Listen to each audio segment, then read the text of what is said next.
As we know, we are discussing a series of psychologists. In that, we have completed in the last class about the Adams' contribution and his theory. In today's class, initially we will discuss about Albert Bandura. आप picture को ध्यान से देखो, इसमें दो great legend के pictures को दिखाई पड़ रहे होंगे. One is the former US president of America Barack Obama साहब, and second is our great legend Albert Bandura. इस पिक्चर से दिखाई पड़ रहा होगा कि कितने महान साइकोलॉजिस्ट थे, और इस पिक्चर से ये भी आपको एक मोटिवेशन आना चाहिए कि अगर हम साइकोलॉजी की दुनिया में कुछ बेहतरीन करें तो हम कहां तक पहुंच सकते हैं. That you can see by this picture. और एल्बर्ट बंडूरा एक ऐसे साइकोलॉजिस्ट हैं जिनकी थ्योरी समझने के बाद हमें अपने आप को समझना बहुत आसान हो जाता है, और एक बच्चे में कौन से बिहेवियर्स डेवलप होंगे या कौन से हो चुके हैं, that can be also understand by the Albert Bandura's theory. So Albert Bandura's we will study detail, और डिटेल में जब हम इसको समझेंगे तो बहुत सारे इनके contributions, वर्क एंड एक्सपेरिमेंट की डिस्कशन करेंगे. एंड आफ्टर द डिस्कशन हम लोग ट्राई करेंगे कि कैसे हमारे एग्जाम्स में क्वेश्चंस आते हैं, दैट वी विल कनेक्ट. हम उससे भी कोशिश करेंगे कि कनेक्शन बने. और एल्बर्ट बंडूरा की जो जर्नी रही है वो बहुत बेहतरीन जर्नी रही है. Basically his mother from Ukraine, वही जहां पर आज रसिया को बहुत प्रेम आया हुआ है, and his father belonging to basically Scandinavian country.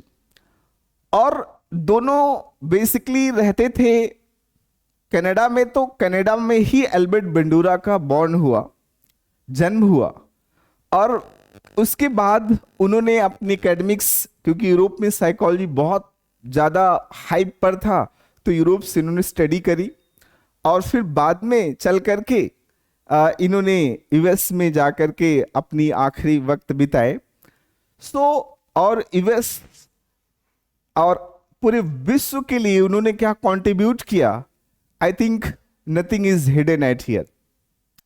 So Albert Bandura's के मैं 3 बेसिक वर्क्स मानता हूं. एल्बर्ट बंडूरास को डिस्कस करने के लिए we will discuss his mainly 3 basic work. Even before I start to write I speak only, that is his work on observation learning. Second, his work on SLT, social learning theory. And third is his concept of self-efficacy. ये 3 बेहतरीन works हैं, और इन्हीं 3 works के बारे में हम लोग डिटेल में क्लास में समझेंगे. और इसका एक, जैसे कि आप साइकोलॉजिस्ट के ग्रुप का नोट्स बना रहे हो, तो इसी तरह से आप इसके नोट्स बनाते चलें, and this notes will help you a lot to fetching a marks, good marks, and even this will also help you to handle your good score. Okay, हाँ सॉरी, मार्कर मैं ढूंढ रहा था. हाँ, इस मार्कर नहीं, पेन. ठीक है. So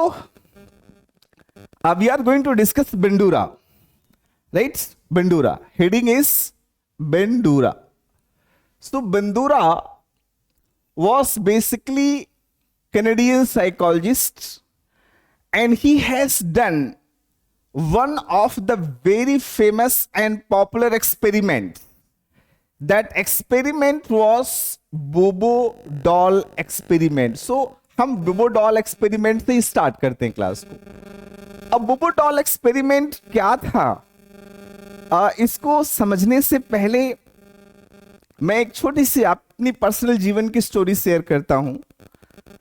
one day my son come, because मेरी फैमिली में थोड़ा सा हेल्थ के लोग, या कह सकते हैं कि एजुकेशन से रिलेटेड लोग हैं, तो हमारे यहाँ नॉर्मल बोलचाल में भी कोई एब्यूज वगैरह नॉर्मली नहीं होता.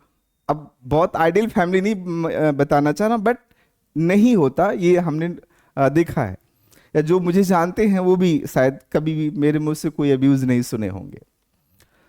सो एक दिन मेरा सन, बेटा, वो इसी लॉकडाउन के समय वो इधर उधर कुछ दोस्तों के साथ में, सोसाइटी के बच्चों के साथ में खेल रहा था, और खेलते समय वो, ठीक है, एक लॉकडाउन का टाइम है, they enjoyed and I said okay very nice, no issue.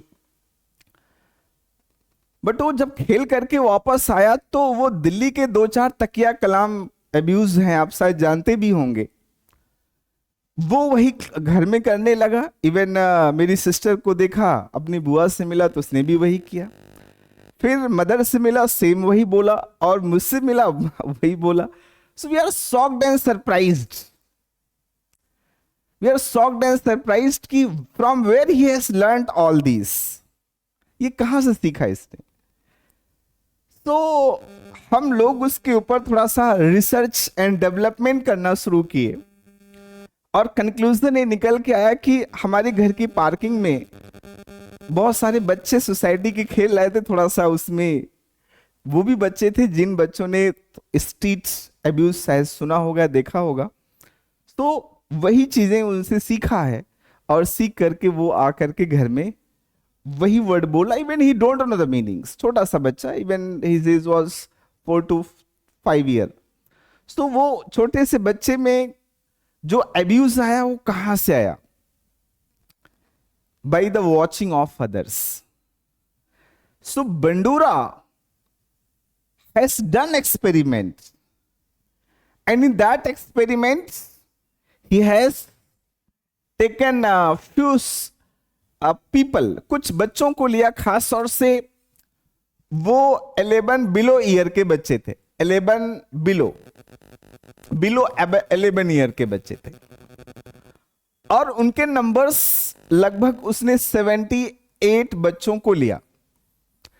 Bandura has taken 78 children from different age groups, but not above the 11 year.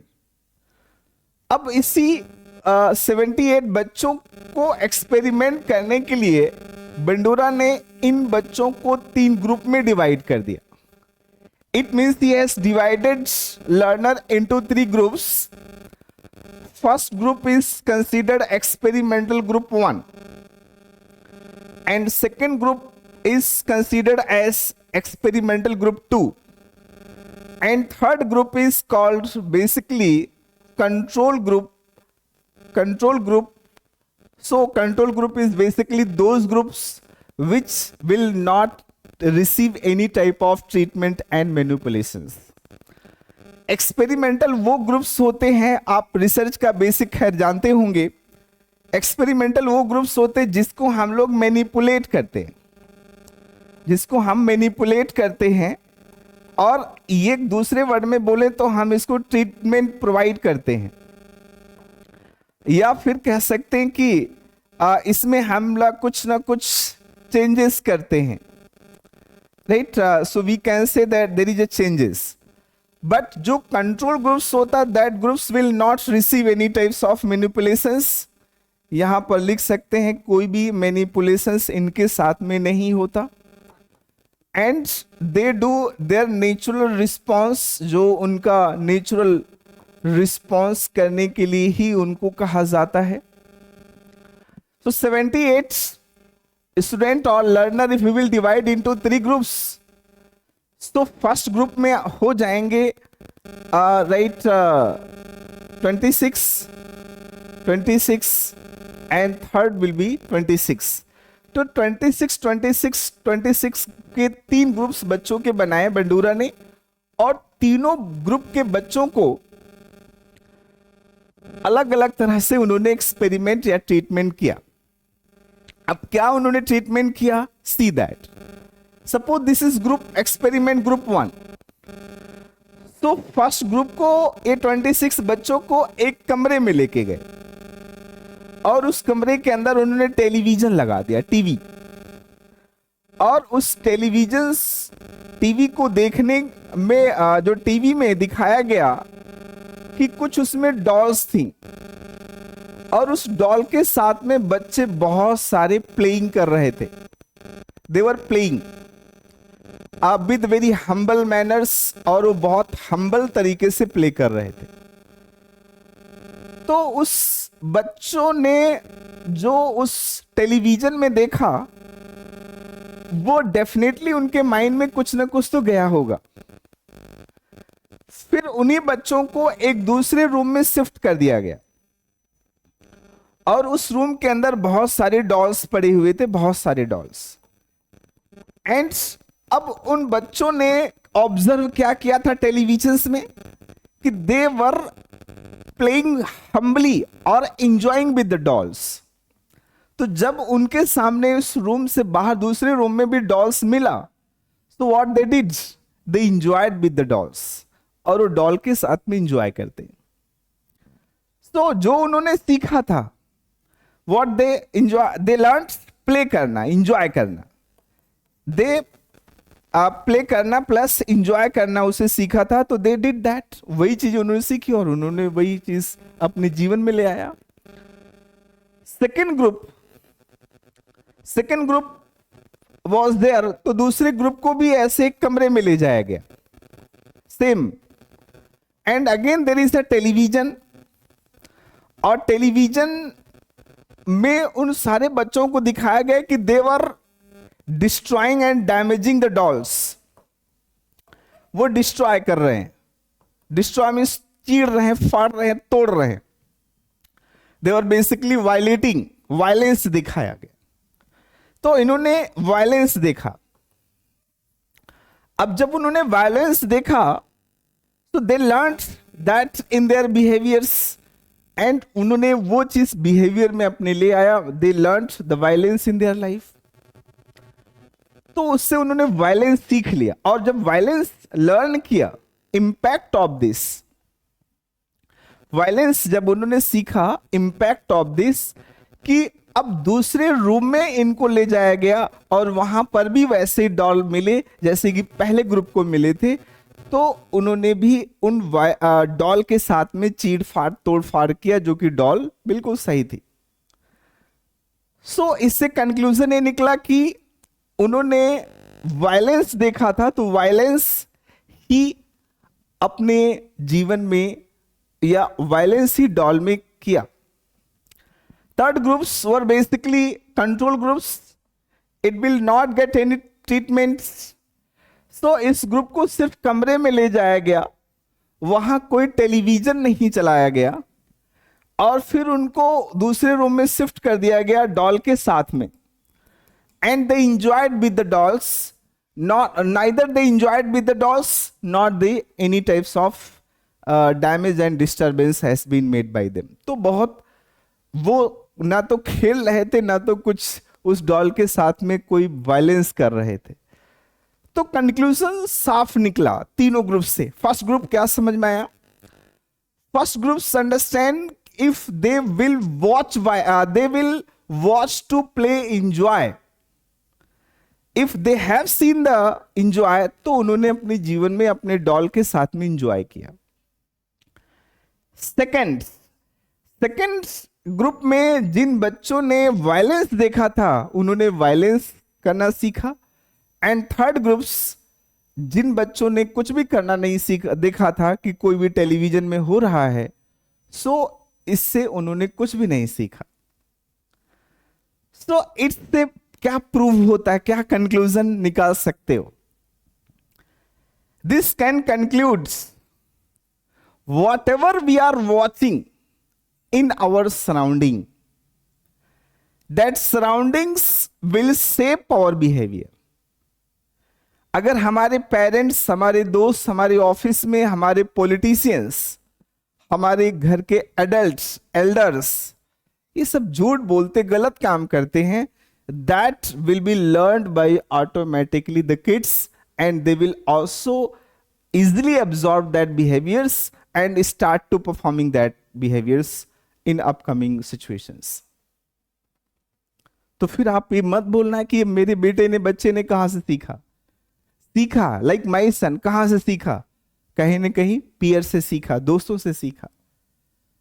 सो इससे कंक्लूजन क्या निकलता है, हमें क्या देखना चाहिए, हमें क्या पढ़ना चाहिए, क्या सोचना चाहिए, कैसे लोगों से मिलना चाहिए, किस तरह की थॉट प्रोसेस रखना चाहिए, ये सब कुछ हमारे बिहेवियर को बनाते हैं।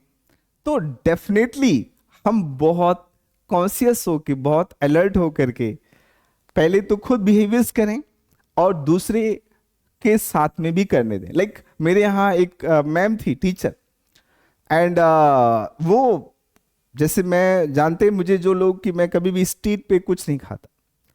जो लोग मुझे जानते हैं वो, मैं अपने स्टूडेंट से एक फॉर्मल रिलेशन ही रखता हूँ, उससे ज़्यादा नहीं। एंड जो मुझे जानते होंगे, थोड़ा सा स्टूडेंट और मेरे बीच में कुछ पॉइंट के गैप्स होते हैं, और वो रिलेशन सिर्फ फादर एंड सन का, not more than that. I always said बेटा इन माई क्लास।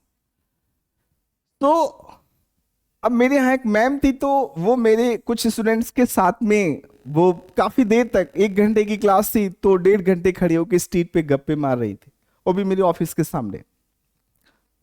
तो उनको नेक्स्ट डे मैंने बुलाया, मैंने कहा मैम ठीक है, आप अच्छी टीचर हैं, I respect you, I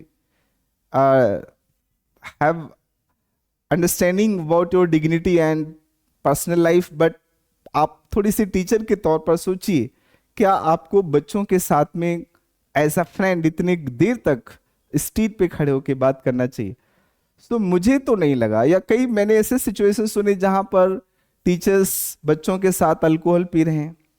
even civils की टीचर्स की बात मैं कर रहा हूं, वो बच्चों के साथ में बैठ के सिगरेट पी रहे हैं।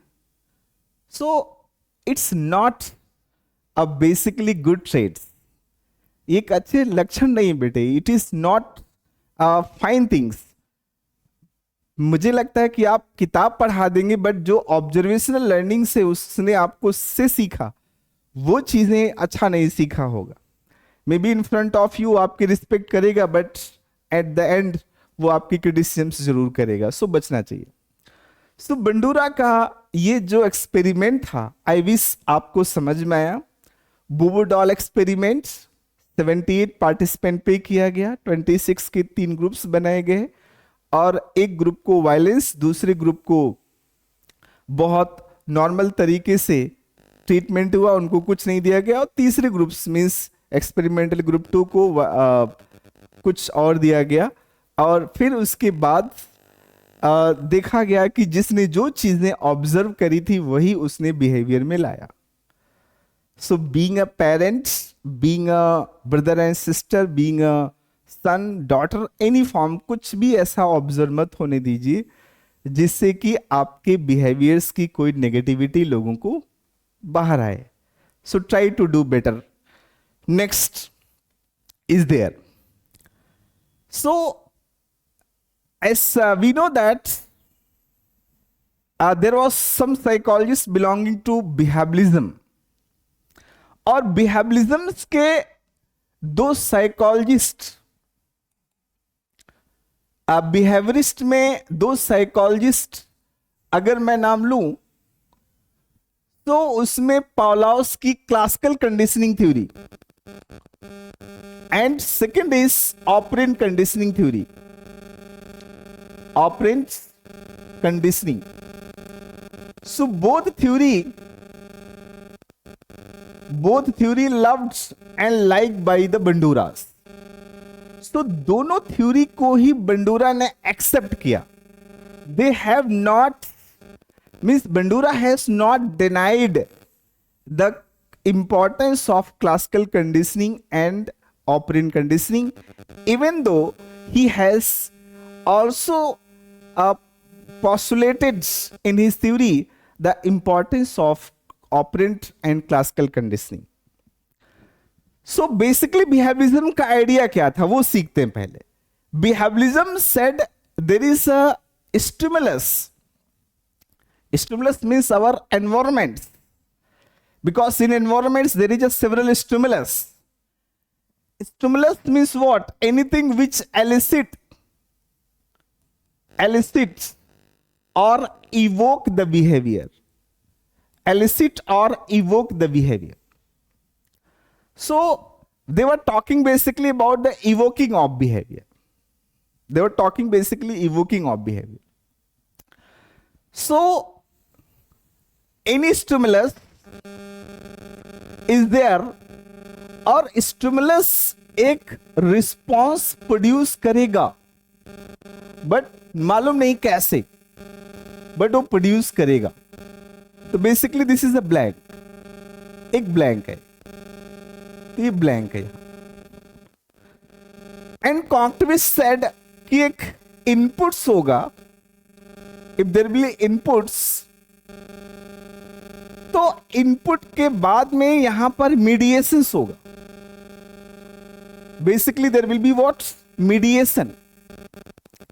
So there will be mediations and then there will be outputs, और फिर उससे एक आउटपुट प्रोड्यूस होगा.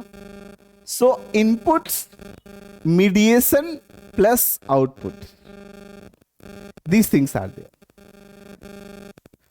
So Bandura has accepted or given the concept in 1977 about the mediations का कॉन्सेप्ट दिया. तो उन्होंने basically Bandura was bridge between the behaviourism and cognitivism, एक ब्रिज का काम किया उन्होंने, because he has given the importance of what? Mediation things. So mediational things are important. Getting? So what was mediational things? बंडूरा कहते हैं कि जो कुछ भी हम इनपुट कर रहे हैं, इमेजिन करो हमारा एनवायरमेंट हमें बहुत कुछ इनपुट्स दे रहा है. एंड सिखिज्म सेड क्लियरली, इस संसार में, इस ब्रह्मांड में सब कुछ है. ये आपको पहचानने और आपको अध्ययन करने की जरूरत है. You need to study and you need to identify, then you can work on it. तो Bandura said कि environment there is several inputs, but there is some mediational process. That mediational process is attention. Means आप किन चीजों पे attention पे करते हो. जिन चीजों पे अटेंशन पे करोगे उसका इनपुट्स ज्यादा मिलेगा. जैसे इमेजिन करो आप सोशल मीडिया में स्क्रॉलिंग करते हो. आजकल बहुत सारा आप लोग शायद शॉर्ट वीडियोस देखते हो, या कह सकते हो कि आप रील्स देखते हो. तो जो रील्स आप स्क्रॉल डाउन करते रहते हो, your attention span is very much less.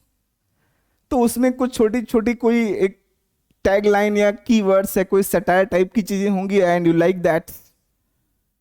तो किस चीजों पे आप अटेंशन पे करते हो. जो इनपुट तो बहुत सारे आ रहे हैं, it means you have a lot of inputs, but you are paying attention on only few things. जिन चीजों पे अटेंशन पे करोगे वहीं से निकल आएगा आपका outputs. Getting? Other is retentions. They also have given the importance of retentions also. Retentions means to, जिन चीजों को आप अटेन कर रहे हो and that will started to memorising. तो बहुत सारी चीजों को आप जानबूझ कर रिट्रेन कर रहे होते हैं. It means starting to create the memories. Lot of things are retrainings. तो जो रिट्रेन कर रहे होंगे वहीं से फिर क्या निकल के आएगा? आपका outputs. And then motor production is there. हमारा जो बिहेवियर पैटर्न है, हमारे psychomotor mechanisms, they are continuously producing something. Input डाला, उस इनपुट से कुछ साइकोमोटर प्रोडक्शंस होगा. सपोज स्नैक देखा, स्नैक देखने के बाद साइकोमोटर प्रोडक्शन किया कि भाग जाओ. भागने का वहां पर आपने प्रैक्टिस कर लिया. इंपैक्ट ऑफ इट आपका आउटपुट्स बिहेवियर में फियर पैदा हो जाएगा. So other is motivations. In the environment, several things are there, several stimulus are there. अब जिस चीज के लिए आप मोटिवेटेड हो, आप वही तो देखोगे ना एनवायरमेंट के अंदर. You are travelling in metro, you are travelling in park, you are travelling on road, school में क्लास में पढ़ रहे हो. So each and every aspirants have their different motivations. अब जिसके जो मोटिवेशंस होते हैं उसके बेस पे वो प्रोडक्शंस करते हैं. गेटिंग? तो basically mediational process are attentions, other is retentions, other is motor productions, other is motivations. And all these things, ये सारी चीजें, इन प्रोसेस को ही हम लोग बोलते हैं observations learning. So this process is called basically observations learning. So observations learning have basically 4 components: attentions, retentions, motor productions, and motivations. So all these things develop. ये बना कैसे? ये बना mediational process के थ्रू. और mediational process observations का एक base, one of the simple way. Observations किसको करोगे आप? whom you will observe. Initially you will observe to any individuals. तो इन्होंने वैकेरियस ऑब्जर्वेशंस की बात करी. Vicarious, right? So vicarious observations is there, और you can say indirect. So vicarious observations is basically regarded as model. तो इन्होंने model की बात करी. So they have talked about models. तो उन्होंने मॉडल की बात करी. तो मीन्स जो ऑब्जर्वेशंस कर रहे हैं, whom we are observing, we are observing to our models. Which models? Models may be any live models. So here is live models. Live models means who is performing well right now. जैसे maybe any teachers, maybe any parents, जो भी घर में आप वही चीजें देख रहे हो और वही चीजें आप कर रहे हो. अब इस मॉडल से we can easily acquire language, we can easily acquire fashion, right? We can acquire basically fashion. We can acquire easily some behaviors also. तो लाइव मॉडल से हम लोग ले सकते हैं किसी भी चीज. एंड मॉडल के कॉन्सेप्ट को इन्होंने मॉडलिंग बोला. Modelling is not only that कि जो फिल्मों में मॉडलिंग करते हैं. Modelling means anyone whose behaviour is ideal for me, whose behaviour is ideal for me and whom we are watching. Right? Normally क्या होता है, जैसे आपने देखा होगा कि जब भी कोई मॉडल्स हम लोग देखते हैं तो उस मॉडल्स के अंदर हम लोग सिमिलरिटी ढूंढते. Similarity like if I like to hard works, तो मुझे कोई ऐसा मॉडल चाहिए जिसमें हार्ड वर्क करना पसंद हो. मे बी कलाम साहब. कलाम साहब is the best example, right? अब आपको अगर बहुत स्टाइलिश हेयर चाहिए एंड आप कुछ सी ऐसे मॉडल को ढूंढोगे, एक ऐसे मॉडल को अपने की तरफ जाओगे जो बहुत हेयर स्टाइलिश रखता हो. Maybe you like physical fitness, तो उसकी तरफ जाओगे. You may watch to cricket, you may watch to any sports and athletes और गेम्स, तो आप उस तरह की मॉडलिंग करोगे. सो दैट आप सुनते भी होंगे ना कभी कभी किसी क्रिकेटर के इंटरव्यू में कि मेरा फेवरेट प्लेयर ये है. फेवरेट इज ऑलमोस्ट जिससे वो सीखना पसंद करता. या my role model is this man. और मॉडल कैसे बनाएंगे? सिमिलरिटी. किससे सिमिलरिटी? सेल्फ बिहेवियर से दूसरे के बिहेवियर की सिमिलरिटी को चेक करते. राइट? जैसे मुझे हार्डवर्क पसंद है, so if someone who like to perform hard works, so I'll also like to that. मैं भी वो पसंद करता हूं और चाहूंगा आगे। दूसरा, मॉडल्स के अंदर और हम लोग क्या देखते, what other things we would like to, other is identifications, next is so identification. तो मॉडल्स में एक होता है राइट, एक होता है live models, this is the first model, and second is we have other models also. We have other models like verbal instructional models. Here is verbal instructional models. Means any models वो भी हो सकता है कि जो आपको ideas दिए गए हों। One of the best example और फेवरेट एग्जाम्पल मुझे जो लगता है वो हनुमान चालीसा, आपन तेज समारोह आपई, राइट, कानन कुंडल कुंचित केसा। So that go to the Hanuman और यू एनीवन, जो भी verbal instructions, most of the religion provided, जो उनके रिलीजियस टेक्स्ट है वर्बल इंस्ट्रक्शंस के बेस पे वो मॉडल को बना रखे, Bibles, Quran, Gita etcetera, because उस समय तो फोटोग्राफी होती नहीं थी। If they have any image, they have any types of, कुछ भी उनके मन में उनके लिए थॉट है, so that is verbal instruction. And third model, जो तीसरा मॉडल बनता है, so that is symbolic models.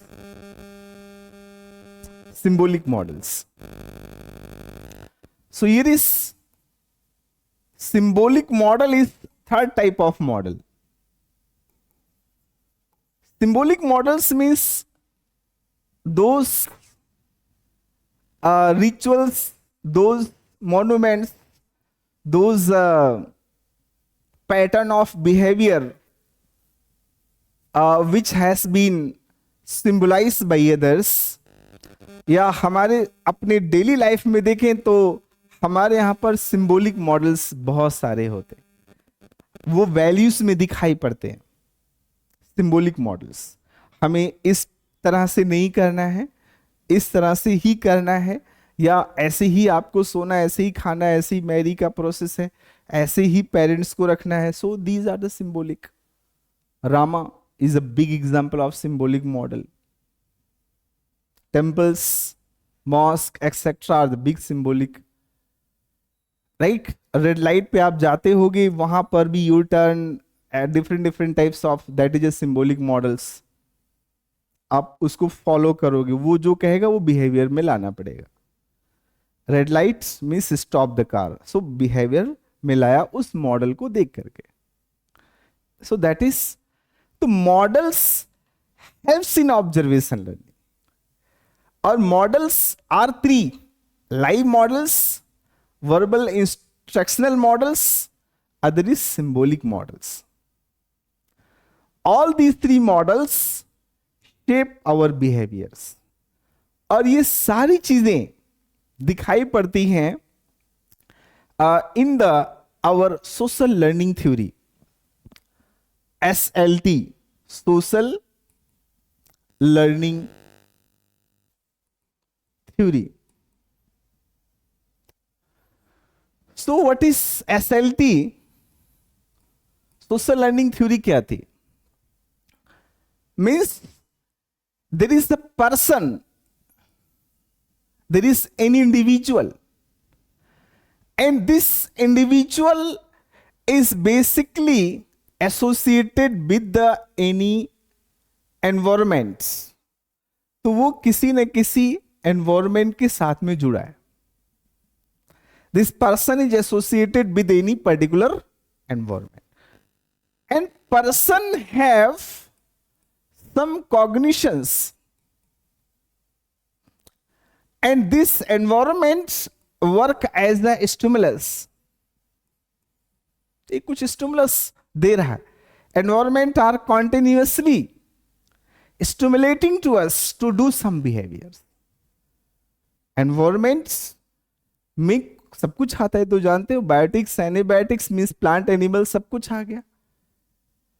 तो वो एनवायरमेंट्स इन्फ्लुएंस करता है to any others and that helps to perform the behaviours, और उसको बिहेवियर्स को परफॉर्म करने में हेल्प करता है। Getting it? That helps to perform behaviour. अब इस एसएलटी को करने के लिए मैंने बताया कि जरूरत किसकी पड़ेगी? ऑब्जर्वेशंस की। और while you will do observations with others, to others, so definitely यहीं पर एक बेहतरीन concept given by the great legend Bandura. Bandura ने यहां पर एक बहुत अच्छा सा कॉन्सेप्ट दिया। Getting? That concept is self efficacy. What is concept? Self efficacy. Efficacy. So what is the meaning of self-efficacy? So meaning of self-efficacy is basically what is one's belief. Even मैं इसको separate page में लिखता हूं, heading बनाइएगा self efficacy. Self efficacy mostly जो self के concept हैं that were given by humanistic psychologist, mostly self concept given by the humanistic psychologist, but there is one of the nice concept of self efficacy given by the great legend Bandura. तो Bandura का जो self efficacy का concept है वो क्या है वो समझते हैं हम लोग। Self efficacy means an individual, right? Any individuals have some belief. किसी भी इंडिविजुअल्स के पास में कुछ ना कुछ बिलीफ होंगे, एंड दैट बिलीफ, और जो किसी इंडिविजुअल्स का बिलीफ होगा दैट बिलीफ शेप करेगा, किस चीज को शेप करेगा? Belief shape their potential. So belief there shape their potentials. Belief कहां से बनते हैं? Values से। Belief comes from values. तो means it means one's belief in one's ability. एक पर्सन को अपने पोटेंशियल, अपनी क्षमता के बारे में क्या भरोसा है, क्या यकीन है? One's ability towards one's potentials, right? One's belief toward the one's potential means जो आपका बिलीफ है, भरोसा है कि मैं ये कर सकता हूं, वही आपका सेल्फ एफिकेसी, राइट? और इसके ऊपर मैं कुछ जनरल सी बात, even I used to teach, अब सिविल के लिए पढ़ाते हैं तो सिविल के लिए बात करेंगे। मैंने देखा कई बच्चों को, मैं अपने यहां पर एडमिशन लेने से पहले उनके बहुत सारे छोटे छोटे टेस्ट लिए। सो सिविल का एक भी कंपोनेंट है, इवन उस टेस्ट से अगर मुंह पे बोलता तो सीधा बोलता कि प्रीलिम्स तुम्हारा नहीं हो पाएगा, मेंस तुम लिख सकते हो, बट बिना प्रीलिम्स क्वालिफाई के मेंस होगा ही नहीं। रीजन बीइंग्स दे वर ब्लफिंग, और ब्लफिंग एक ऐसी टेंडेंसी है जो बहुत जल्दी, बहुत कम समय में किसी के अंदर पहचानी जा सकती है। और सिविल्स के एग्जाम्स में आप बैठे हो, पब्लिक के बीच में ब्लफ करने के लिए गए हो, genuinely you are going to contribute something, तो उनको इस चीज का अंदाजा नहीं होता और वो ब्लफ करते हैं। तो खैर मैं अपने टेस्ट से पकड़ता था ये सब चीजें, और मैंने ऐसा एक्सपीरियंस किया कि कई बच्चों में इस एग्जाम के जो क्राइटेरियाज हैं उस क्राइटेरिया के बाहर की चीजें उनको सारी मालूम है, बट वो इस एग्जाम में पैसा और टाइम वेस्ट करते हैं। हो सकता है जिद हो, जबरदस्ती हो, वो है ही नहीं, एफिकेसी नहीं, और उनको मालूम भी होता है कई बार। It means sometime they know but accept नहीं कर पाते। रीजन क्योंकि बाहर के लोग उन पे इतना प्रेशर बनाते नहीं, you can do you can do. Reason इसलिए भी हो सकता है क्योंकि वो किसी सोशल स्टेटा में फंस चुके होते हैं और उस सोशल स्टेटा की वजह से वो उसमें बस अपना 2-3-4 साल वेस्ट करते हैं। बट ये एग्जाम जो सिविल का एग्जाम है वो सेल्फ एफिकेसी का एग्जाम है। Self efficacy means you know what you are going to do. आपकी अच्छाइयां क्या है, आप किसी क्वेश्चंस को कितने मिनट्स में लिख सकते हो, किसी क्वेश्चंस को रियली में क्या आपने जवाब दे सकते हो, वो अगर आपको पता है it means you know your efficacy. If you are unaware, आपको नहीं मालूम कि आपकी क्या कैलिबर है, क्या पोटेंशियल्स है, और फिर भी आप एग्जाम से लिख रहे हो। लिखते हैं, मैंने कहा बहुत को देखा है मैंने कि जिन्हें नहीं मालूम कि उनके हैबिट्स और बिहेवियर पे उनका कोई कंट्रोल नहीं होता, but they are writing, they are doing. तो सेल्फ एफिकेसी बेसिकली बनता किससे? सेल्फ एफिकेसी में बहुत सारे कंपोनेंट्स हैं और उन कंपोनेंट्स से ही बनता है, और उन कंपोनेंट्स को पहचानना चाहिए आपको वन बाय वन, बिकॉज आप उन कंपोनेंट्स को पहचानेंगे तो ही हम समझ पाएंगे या हमारी क्या सेल्फ एफिकेसी है।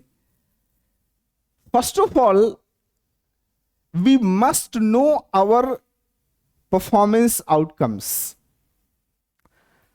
अगर हमें अपनी परफॉर्मेंस आउटकम्स मालूम है तो निश्चित तौर से हमें अपनी सेल्फ एफिकेसी मालूम हो जाएगी। हमारी परफॉर्मेंस, इमेजिन करो मैं लिखने बैठ रहा हूं और मैं लिखने के बाद मैं किस लेवल का आंसर्स मैं लिख पा रहा हूं, अगर ये चीजें समझ में आ जाए तो देन यू कैन से कि हाँ परफॉर्मेंस आउटकम्स पता है, आपको अपनी सेल्फ एफिकेसी मालूम है। राइट जैसे एक मैंने आईएएस टॉपर से देखा, बोला कि मैं आंसर इस तरह का लिख के आया था, मुझे मालूम था कि एटलीस्ट मेरे 100 या 50 में तो टॉप आ ही जाएंगे, बट ये नहीं मालूम था कि मुझे ऑल इंडिया रैंक 1 मिलेगा 2010 बैच टॉपर। तो ये होता सेल्फ एफिकेसी, उसको मालूम था। इवन न्यूज की एंकर उससे पूछती है अगला क्वेश्चन, अगर आपका सिलेक्शन नहीं होता तो फिर क्या? उन्होंने बहुत क्लियर सा जवाब दिया। बोले कि ऐसा हो ही नहीं सकता था कि मेरा सिलेक्शन ना हो, क्योंकि मैं अपने आप पे श्योर था, जो मैं लिखा था, जो मैंने पढ़ा था, जिस तरह का मेरा पेपर हुआ था, उससे मैं अंदाजा लगा लिया था मेरा सिलेक्शन होगा कि नहीं होगा। So this is the basically vicarious experience of self modelling. तो this is basically you can say self modelling. So self modelling से भी हमारी सेल्फ एफिकेसी पता चल जाती है। And third is verbal persuasion.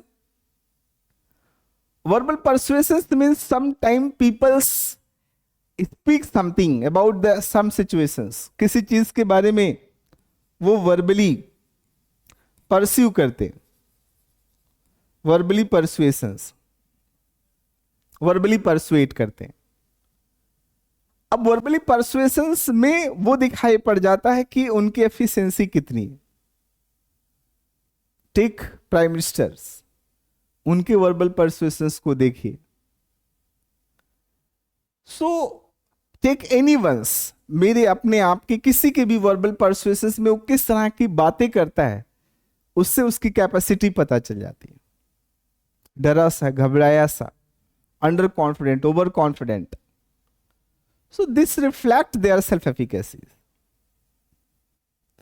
वो क्वेश्चन पूछता है, ओ फरहान या राजू याद करो कि अगर किसी का बाय द वे फाइनल में पास हो जाए लेकिन वो फाइनल में फेल हो जाए लेकिन उसका इंटरव्यू में सिलेक्शन हो जाए तो क्या उसकी जॉब रहेगी जाएगी? वर्बल परसुएशंस, आपके शब्दों में आपके थॉट पता चल जाते हैं, आपके अंदर कितना कॉन्फिडेंस है, potential. Other is a physiological state, physiological state also reflects your persuasions. Physiological states also reflects your abilities. And next is that emotional state. आप किस इमोशनल स्टेट में रहते हैं उससे भी आपकी सेल्फ एफिकेसी पता चलती। Self efficacy can understand by your emotional state. Getting it? तो इन सारी चीजों से एक ह्यूमन की एफिशिएंसी पता चल जाती, वो किस लेवल पर है, राइट? जो उसके बिलीफ और बिहेवियर दिखाई पड़ जाते, वो किस लेवल पर स्टैंड करता, कहां स्टैंड करता। So this was the third important concept given by basically Bandura. सो बेंडूरा का जो तीसरा सेल्फ एफिकेसी का कॉन्सेप्ट था, इसके ऊपर बौद्धिज्म्स की बहुत बेहतरीन, या हमारे यहां है मन के हारे हारे मन के जीते जीते, और हमारे यहां पर है कि दुनिया के कोई भी युद्ध मन से जीते जाते हैं। वैसे शस्त्रों से तो सिर्फ एक सहारा लिया जाता, और देखा भी गया वॉर में जीत उसी की ही रही जिसने सच में मन से ठान लिया था जीतने के लिए, अदरवाइज नहीं। सो भैया हमारी हिस्ट्री को आप पढ़िए, जहां पर हमारी वीर की गाथाएं हैं, और उस स्टोरीज में क्लियर है कि they know their own abilities, what they are doing. हम लोग तो एक छोटे से एग्जाम्स की तैयारी करें, हमें मालूम होना चाहिए कि मैं कब किस तरह से इमोशनल होता हूं, मेरे शरीर की फंक्शनिंग क्या है, मैं किस तरह की वोकैबुलरीज के ऊपर काम करता हूं, मेरा सेल्फ मॉडलिंग्स क्या है, मेरा परफॉर्मेंस आउटकम्स क्या है। वो सब देखने के बाद आप किस एग्जाम के लिए कंफर्टेबल हो उसके लिए डिसीजन ले सकते हो। So self efficacy means knowing about their own potential, what he can do in future. Getting? So Bandura ka third and interesting and important work was this.